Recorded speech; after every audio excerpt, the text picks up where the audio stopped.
Wow, kanindot sa langit. Mao po na kanindot mga igsuon ang plano sa Ginoo sa imong kinabuhi.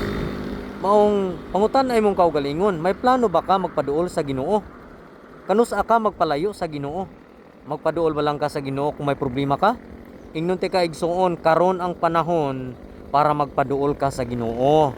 Kaya ang Ginoo may dako nga plano sa imo nga kinabuhi. Ang giingon gani sa Jeremiah 29:11, "For I know the plans I have for you, says the Lord. They are plans for good and not for disaster, for our future and for our hope." So igsuon, nanawagan ang Ginoo sa imuha karon. Paduol na mintras ang panahon o oras makaya pa.